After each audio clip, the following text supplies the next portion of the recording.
Hello everyone, स्वागत है आप सभी का मेरे चैनल एडुबाइट्स पे। आज हम करेंगे रंगमंच। रंगमंच जो कि बीए ऑनर्स पॉलिटिकल साइंस के सेमेस्टर फर्स्ट का एक स्किल इन्हांसमेंट कोर्स है। आज हम इसके मोस्ट इम्पॉर्टेंट क्वेश्चन आंसर को देखने वाले हैं। क्वेश्चन आंसर देखने से पहले हम इसके सिलेबस को देखते हैं, यानी विषय सूची को। रंगमंच जो सब्जेक्ट है उसमें टोटल हमारे पास 5 यूनिट्स हैं। 5 यूनिट्स में हमारा पहला यूनिट है जिसमें 2 चैप्टर हैं। पहला चैप्टर है भरत मुनि कृत नाट्य शास्त्र, यानी जो नाट्य शास्त्र है जिसकी रचना भरत मुनि ने की थी उसके बारे में हम जानेंगे।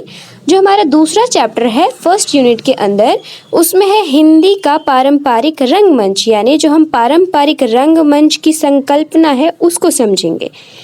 अगला हमारा यूनिट है यूनिट 2। यूनिट 2 में भी हमारे पास टोटल 2 चैप्टर्स हैं। पहला चैप्टर है कि प्रस्तुति प्रक्रिया, जिसमें हम आलेख का चयन, अभिनेताओं का चयन, दृश्य परिकल्पना के बारे में हम समझेंगे। और जो हमारा दूसरा चैप्टर है उसमें है प्रस्तुति प्रक्रिया के विभिन्न घटक, यानी बारे में हम जानेंगे। अगला हमारा तीसरा यूनिट है।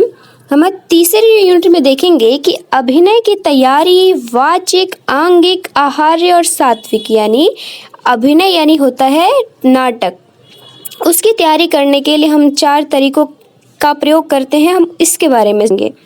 हमारा जो चौथा यूनिट है उसमें भी हमारे पास 2 चैप्टर्स हैं। पहला है आशु अभिनय और थिएटर गेम्स का विस्तृत परिचय, हम इसमें जानेंगे। और दूसरा जो चैप्टर है वो संवाद वाचन, शारीरिक अभ्यास और सीन वर्क का विस्तृत परिचय, हम इसके बारे में समझेंगे। हमारा जो 5वां यूनिट है वो है मंच प्रबंधन, सेट, रंग, सामग्री, प्रचार प्रसार, ब्रोशर निर्माण, इन सारी चीज़ों के बारे में हम पढ़ने वाले हैं। यानी मंच को हम किस तरीके से सेट करते हैं, हम इसके बारे में 5th यूनिट में पढ़ेंगे। तो स्टार्ट करते हैं हमारा मोस्ट इम्पॉर्टेंट क्वेश्चन आंसर। तो हमारा पहला क्वेश्चन है कि भारतीय नाट्य शास्त्र को पंचम वेद क्यों कहा जाता है तथा नाट्य शास्त्र के महत्व की विवेचना कीजिए।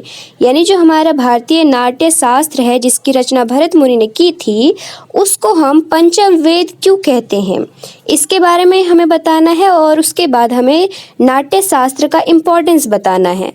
तो इसके उत्तर में, हर क्वेश्चन के उत्तर में 2 चीज़ें जो मोस्ट इम्पॉर्टेंट हमें लिखना है कि वो है परिचय, यानी जो भी टॉपिक हमें दिया है उसका थोड़ा सा परिचय, और उसके बाद उसकी बॉडी, यानी जो क्वेश्चन में मेन पूछा है उसके बारे में लिखना है।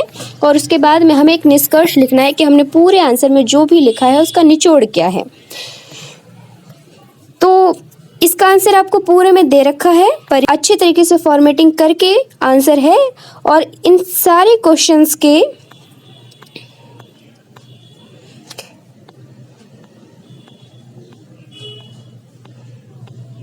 फॉर्मेटिंग दे रखी है। और इन सारे क्वेश्चंस के जो PDF है वो आपको कमेंट बॉक्स में मिल जाएगा। कमेंट बॉक्स में एक लिंक है जो कि हमारे टेलीग्राम चैनल का है, और वहाँ पे जाके आपको इसका PDF मिल जाएगा जो कि फ्री ऑफ कॉस्ट है, आपको कुछ भी पे करने की ज़रूरत नहीं है।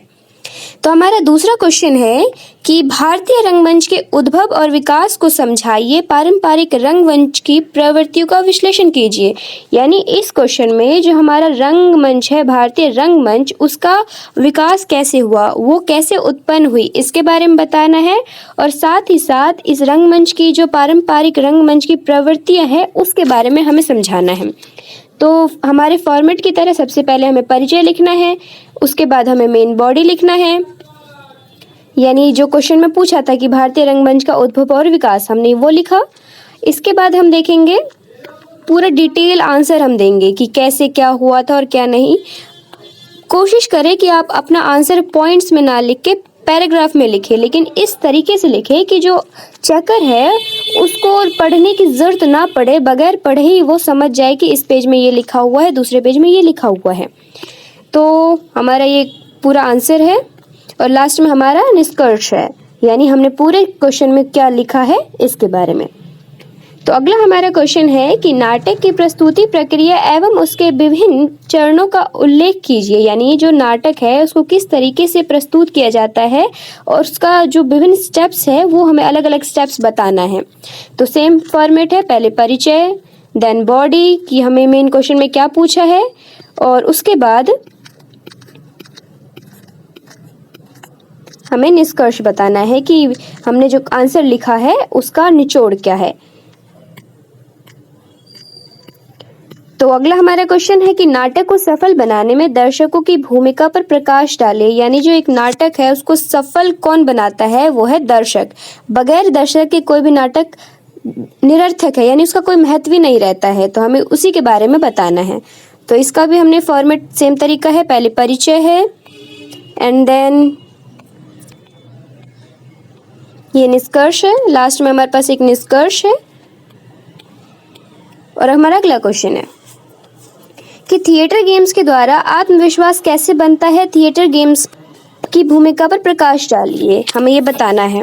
जो थिएटर गेम्स है उसमें जो कोई सा भी अगर हम देखते हैं कि बिहाइंड द सीन, तो उसमें हमारे जो कैरेक्टर्स होते हैं, किसी भी नाटक के हो चाहे किसी भी मूवी के हो, वो आपस में मस्ती कर रहे होते हैं, गेम्स खेल रहे होते हैं। तो हमसे यही पूछा है कि जो थिएटर गेम्स है इसकी क्या भूमिका होती है, एक जो अभिनेता होता है, जो एक्टर और एक्ट्रेस होती है, उसके ऊपर क्या इसका इफेक्ट पड़ता है, हमें ये बताना है। तो सेम फॉर्मेट है कि परिचय देना है, देन बॉडी देना है, फिर थिएटर की गेम्स की भूमिका बतानी है, क्या भूमिका निभाता है, और उसके बाद हमें निष्कर्ष बताना है। अगला क्वेश्चन, हमारा लास्ट क्वेश्चन है कि संवाद वाचन का अर्थ क्या है, उसके महत्व एवं प्रक्रिया पर प्रकाश डालिए। यानी जो संवाद है, संवाद का मतलब होता है आपस में बातचीत करना। हमें इसका मतलब बताना है, इसका इम्पोर्टेंस बताना है, और नाटक में इसकी क्या प्रक्रिया होती है हमें इसके बारे में बताना है। तो हमारा सेम फॉर्मेट है कि पहले परिचय देना है एंड देन हमें पूरा बॉडी लिखना है, परिभाषा, ये हो गया संवाद का महत्व, एंड देन पूरा बॉडी लिखने के बाद हमें इसका एक निष्कर्ष लिखना है कि हमने पूरा आंसर में क्या लिखा है, कंक्लूड करके हम क्या कह सकते हैं। अगर हो सके तो निष्कर्ष में अपने एक विचार की मेरे हिसाब से ऐसा लगता है ये दे दीजिएगा। तो हमारे जो सारे क्वेश्चन हैं उन सभी क्वेश्चन का जो PDF है वो आपको कमेंट बॉक्स में मिल जाएगा हमारे टेलीग्राम चैनल पे। ये फ्री ऑफ कॉस्ट है, इसके लिए आपको कुछ भी पे नहीं करना है। बस for the exams, thank you so much for watching.